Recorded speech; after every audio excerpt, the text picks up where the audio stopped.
कार्यक्रम के तमाम सुनने वालों को अरुण पांडे का नमस्कार और श्रोताओं आपको आज के दिन की बहुत सारी शुभकामनाएं।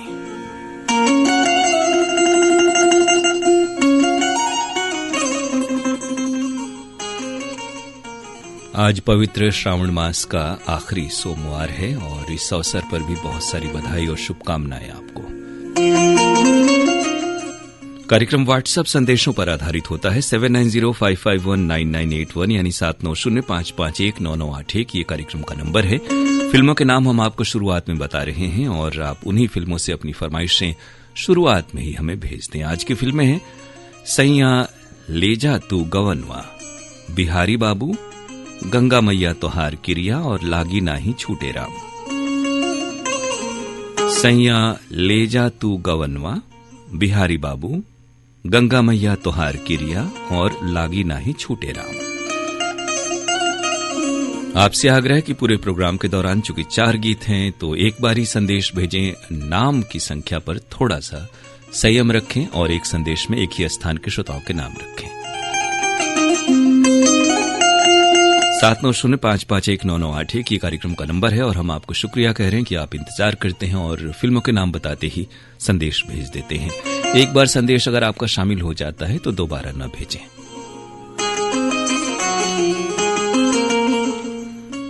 और फिल्मों के नाम बताते ही बहुत सारे आपके संदेश आ गए हैं इन तमाम फिल्मों के लिए। आइए प्रोग्राम का आगाज करते हैं, शुरुआत करते हैं इस गीत के साथ। अलका याग्निक की आवाज, समीर ने इसे लिखा है, चित्रगुप्त का संगीत है। फिल्म का नाम है सैया ले जा तू गवनवा।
गीत आप सुन रहे थे फिल्म सैया ले जा तू गवनवा, ये इस फिल्म का शीर्षक गीत। अलका याग्निक की आवाज, समीर के बोल, चित्रगुप्त का संगीत। और श्रोताओं, बीच बीच में कुछ गाने के दौरान जो रुकावट आ रही है उसके लिए हम खेद प्रकट करते हैं आपसे। ये तकनीकी व्यवस्था है, कभी कभी थोड़ी सी दिक्कतें आ जाती हैं।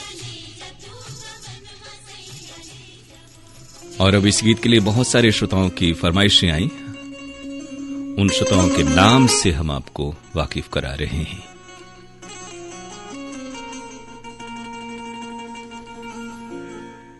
तुलसी मस्कीन, वीणा मस्कीन, आशीष राजा और चैतन्य मस्कीन हैं गोवर्धन बिहारी कॉलोनी, शाहदरा, दिल्ली से।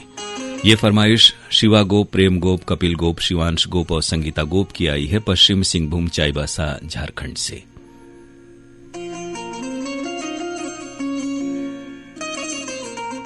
हीरामणि वर्मा, पारसमणि वर्मा, पुष्पेंद्रमणि वर्मा और लोखेलाल वर्मा हैं भाटापारा, छत्तीसगढ़ के हमारे श्रोता। आप हैं कोमल सेन, तोशन सेन और विनायक सेन, सोंगा, धमतरी से। इसी गीत को सुनना चाहा जलालाबाद वेस्ट के हमारे श्रोता सुरेश गगनेजा, पूनम गगनेजा, विशाल और प्रिया ने। बलकरण वर्मा, अंजनी ज्योति वर्मा, प्रहलाद राजेंद्र वर्मा दुर्ग, छत्तीसगढ़ के श्रोता हैं। सोनवर्षा, खानपुर चुनार, मिर्जापुर से अनीश राजभर, मनीष राजभर, आशीष राजभर और आकर्ष राजभर। आशु चुग, अश्विनी चुग, गोविंद चुग, टोनी दीवान, लव दीवान पंचकुला सेक्टर 11 के श्रोता हैं। और ये फरमाइश है पद्मा टॉकीज, नेपानगर, मध्य प्रदेश से आई हुई सुदर्शन शाह, पल्लवी शाह, प्रखर शाह और कुशल शाह की। गम्हरिया जमशेदपुर से हैं रोहन जायसवाल, आर्य जायसवाल, मुराहू वर्देवंती जायसवाल। गाजीपुर नारी पचदेवरा डीह चौराहा से अजय सिन्हा, कैलाश सिन्हा, भोले सिन्हा, सचिन और उनके माता जी हैं राजमुनिया। ममना हमीरपुर बुंदेलखंड से हैं रामशरण विश्वकर्मा, साहिल विश्वकर्मा, प्रियर और दिव्यांशी विश्वकर्मा। अडार नांदघाट छत्तीसगढ़ से फरमाइश माखन वर्मा, चांदनी राहुल और गोपी की आई हुई है। कुंडलवारी महाराष्ट्र से हैं गंगाधर सावंतर, विजयलक्ष्मी सावंतर, राजेश, राकेश और ऋषिता। राजेंद्र यादव, भारती, उषा देवी भारती, दीपांजलि, अनुरागदीप, भगेलू यादव और राम समुज यादव की फरमाइश वलीदपुर मड़हा मऊ से आई हुई। लेवाई छत्तीसगढ़ से हैं गुलाबदास मानिकपुरी और राजा दास मानिकपुरी। टीडी मल्होत्रा, ऋतिक मल्होत्रा, प्रतीक और अनिल शर्मा हैं चंडीगढ़ से। निसार सलमानी, नौशाद सलमानी, बेबी आलिया, धनौरी, तेलीवाला, उत्तराखंड से आपकी फरमाइश आई। राजू कुमार, बिट्टू कुमार, अर्चना कुमारी, चांदनी कुमारी और नंदिनी की फरमाइश मुजफ्फरपुर से। और अब प्रोग्राम की अगली पेशकश सुरेश वाडकर और अलका याग्निक की आवाजें। ब्रजकिशोर दुबे ने इस गीत को लिखा है, चित्रगुप्त का संगीत है।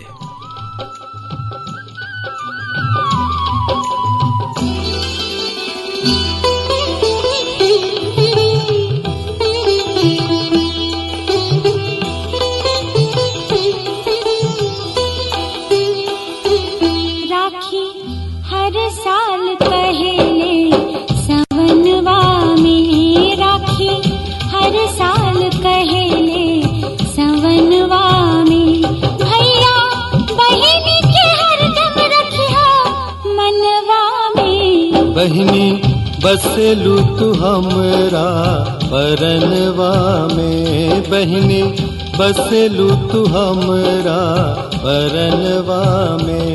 तोहरी मन सा पुराइब हर जन्मवा में। राखी हर साल कहले सवनवा में।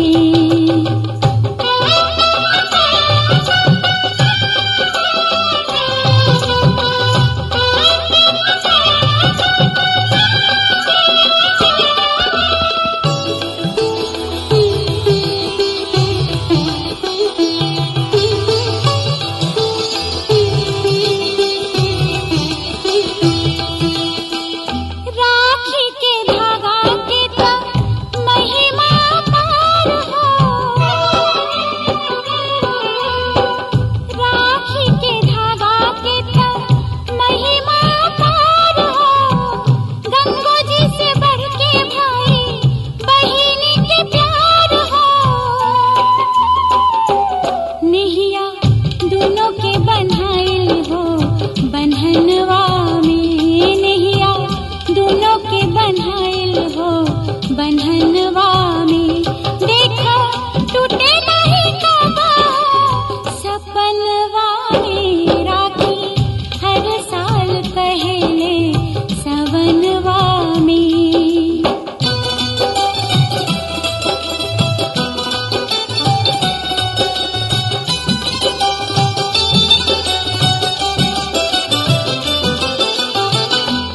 प्राण के आधार बहिनी कैसे भुलाइब,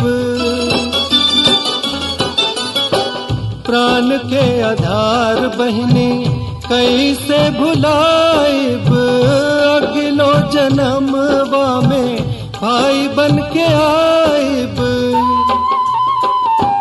बाटे इहे विश्वास हमरा मनवा में, बाटे इहे विश्वास हमरा मनवा में, राखी जुगे जुग बनबू तू सवनवा में, बहनी बसलू तू हमरा परनवा में।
बिहारी बाबू फिल्म गीत, सुरेश वाडकर और अलयाग्निक की आवाजें।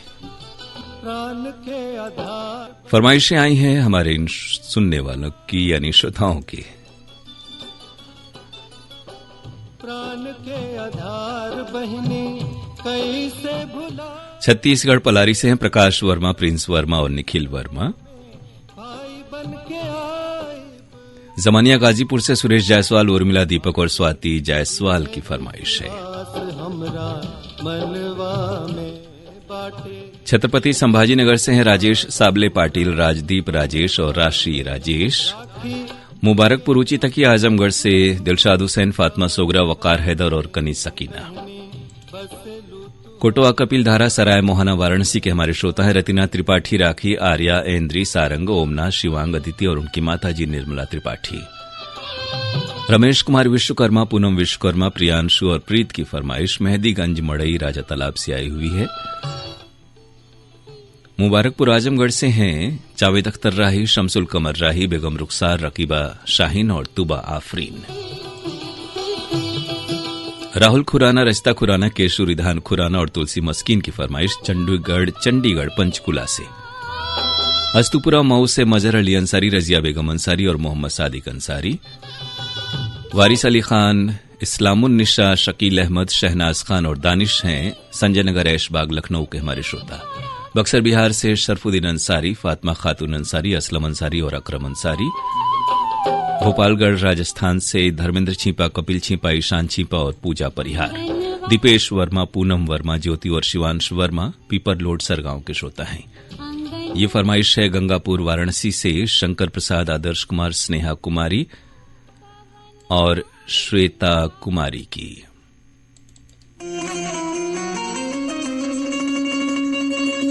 छत्तीसगढ़ रायपुर से व्हाट्सएप संदेश मोहम्मद इमरान, इशरत परवीन, मोहम्मद हसनैन रजा और गौसिया फातिमा का। पवन कुमार साहू, क्रांति देवी, पंकज साहू, सुष्मिता साहू और दीपिका साहू हैं रायपुर छत्तीसगढ़ से। गहमर पकड़ीतर से त्रिलोकी जायसवाल, गिरधारी जायसवाल, शांति देवी और शिवनाथ जायसवाल। मोहम्मद सईद अब्बासी, निगत परवीन अब्बासी, शाहनवाज अब्बासी, सरफराज और फरदीन अब्बासी की फरमाइश चखुंटी बुलंदशहर से। गोलघर कोहात बिहार से बेलाल बम्बैया और मोहम्मद हिलाल खान। दिलदार नगर गांव से हैं पश्चिम मोहल्ला गाजीपुर से जनार्दन पांडे, श्याम नारायण सिंह, मुसाफिर चौहान और कयूम शाह।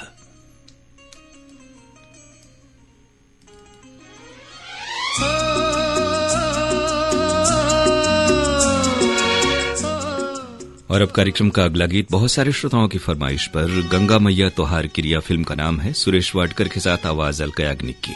जब घड़िया बजावे 4:30 तो नदिया के पार रही है। जब घड़िया बजावे 4:30 तो नदिया के पार रही है। सही किलिया पे होके सवार तो नदिया के पार रही है।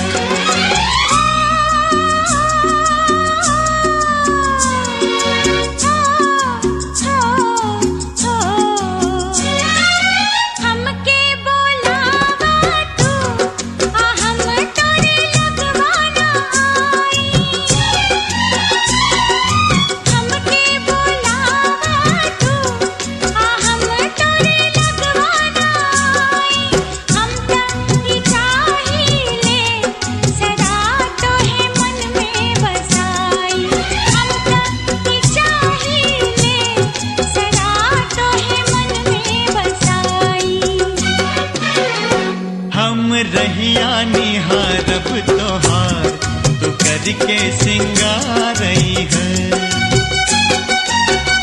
जब घड़िया बजावे 4:30 तो नदिया के पार रही है। सही किलिया पे होके सवार तो नदिया के पार रही है।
घड़िया बजावे 4:30 तो नदिया के पार रही है। सही किलिया पे होके सवार तो नदिया के पार रही है। और हमारे स्टूडियो की घड़ी बजा रही है 2:51 और 29 सेकंड। और अब लाजमी है कि आपके नाम पढ़े जाएं, यानी इस गीत के लिए जो फरमाइशें आई हैं।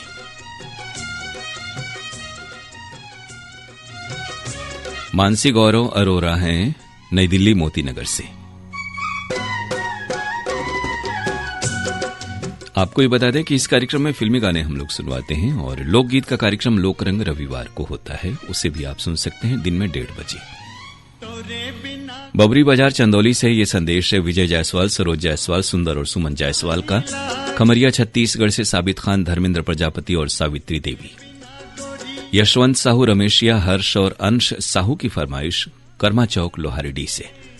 सुरेश खुराना, पप्पी, किरण खुराना, लव्या, आरव, मेघा और आशीष MLB रोड ग्वालियर के श्रोता। सुनील पाठक, कमल पाठक, दीपिका मल्होत्रा और गव्या मल्होत्रा अनारकली बाजार जगरांव पंजाब से। राधेश्याम यादव नगदिलपुर गाजीपुर से हमें सुन रहे हैं। मोटक्का माफी खंडवा से जगन्नाथ पटेल, कमला पटेल, अंतिम पटेल, ज्योति पटेल और शुभम देवी किशन। मोहम्मद फरमान, सलमान, इरफान और इसरार की फरमाइश दूल्हापुर से आई है। नाभा पटियाला से हैं सोमदत्त, कैरव, ज्योति, रानी, गुरमंत कौर और मनु। विष्णु, मिस्किन, रितिका, आरोही और वाणी की फरमाइश शोलापुर महाराष्ट्र से। गमरिया जमशेदपुर से विपिन जायसवाल, स्वाति जायसवाल, देवकुमार जायसवाल और आर्य कुमार जायसवाल। महाराज कीर्तनपुरी गोस्वामी, लक्ष्मी देवी गोस्वामी, जोगेशपुरी, ट्विंकल, डिम्पल और मीनाक्षी हैं नरगोड़ा छत्तीसगढ़ से। नारायण खांडे, रजनी खांडे, तुषार खांडे, समीर खांडे, लोरमी छत्तीसगढ़ के श्रोता। बहुवरा दिलदार नगर से अकलूराम, केदार राम और दीनानाथ सिंह। मुरलीधर साहू, लक्ष्मी देवी, योगेश कुमार, संध्या, कीर्ति कुमार, डिकेश साहू हैं रसेड़ा छत्तीसगढ़ से। और अब आज के प्रोग्राम की आखिरी पेशकश। फिल्म का नाम है लागी नाही छूटे राम। मजरू सुल्तानपुरी के बोल हैं, लता मंगेशकर की आवाज, चित्रगुप्त का संगीत।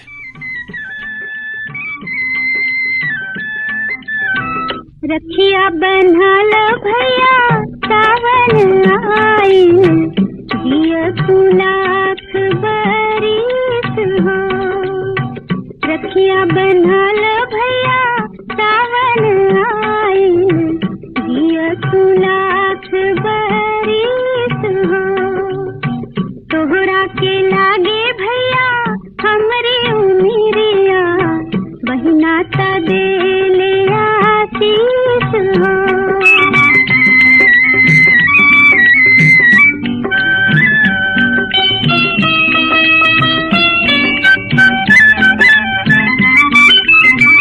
राखी के धागा बांधी तोहरी तलैया, राखी के धागा बांधी तोहरी तलैया, माथे लगाई टीका लेके बलैया। आज के शुभ दिन आरती उतारी, करी सहार मुँह मीठ हो। रखिया बन्हाल भैया सावन आई, जिया लाख बरिस हो।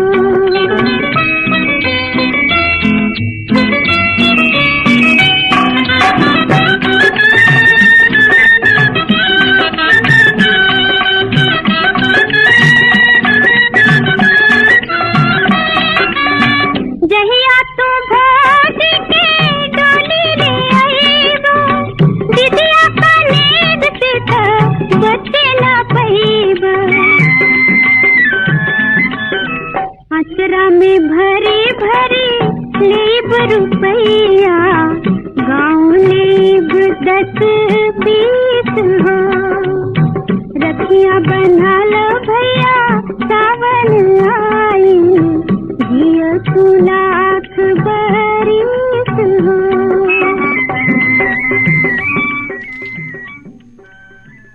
जी हाँ श्रोता, और राखी का त्योहार बेहद नजदीक, और इसी से जुड़ा हुआ गीत जिसकी फरमाइशें आई हैं हमारे इन श्रोताओं की। पटेल नगर मुगल सराय से संदेश भेजा है सुनील कुमार सिंह ने। आप हैं अनिल कुमार गुप्ता गौंड और रमा गुप्ता गौंड, पहाड़िया अशोक विहार कॉलोनी फेज 2 से। आप दोनों ही से कहेंगे कि आपके पत्र के लिए धन्यवाद। कार्यक्रम में आपके मेल की प्रतीक्षा है। गोला बाजार बक्सर से श्रद्धानंद आर्य, अभयानंद आर्य, परमानंद आर्य और पंकज प्रमोद। गोलघर कुआत बिहार से बिलाल बम्बैया और मोहम्मद हिलाल खान। छत्तीसगढ़ चूड़ी लाइन मुंगेली के श्रोता है मोहम्मद इशाक, खतीजा बेगम, अशफाक और आफरीन कौसर। रिंगनी छत्तीसगढ़ से दिनेश वर्मा और करुणा वर्मा। कोली नांदेड़ से नारायण गायकवाड़ और दयानंद गायकवाड़। हनुमानपुर मुगल सराय के श्रोता हैं जिनकी फरमाइश आई है सोनू जायसवाल, मंजू जायसवाल, डब्लू और माया जायसवाल। जमानिया रेलवे स्टेशन से एसपी जायसवाल, डिम्पल आशुतोष और अभिनव जायसवाल। ताज मोहम्मद अंसारी, गुलाम साबिर राही और मेराज जहां, लक्सर हरिद्वार के श्रोता। एक हमारे श्रोता हैं वो इमेज भेजते हैं, तो आपका ये जो फोटो है आज नहीं खुल रहा है, इसलिए लिखा करें थोड़ा सा तो बेहतर होगा। जनार्दन पांडे, श्याम नारायण सिंह, मुसाफिर चौहान और कयूम शाह की फरमाइश दिलदार नगर से आई हुई है। सोनारी जमशेदपुर से कृष्णा और पूनम जायसवाल, साथ में विनोद और पिंकी जायसवाल की फरमाइश।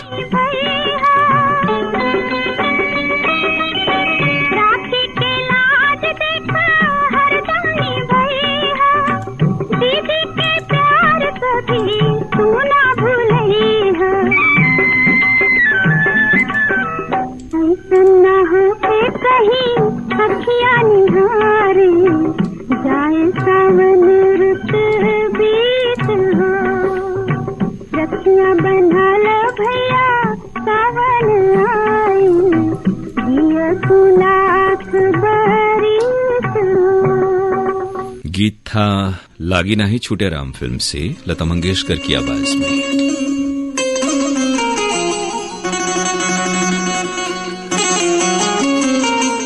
और इस गाने के लिए श्रोताओं अब तक जितनी भी फरमाइशें आई वो कार्यक्रम में शामिल हुई।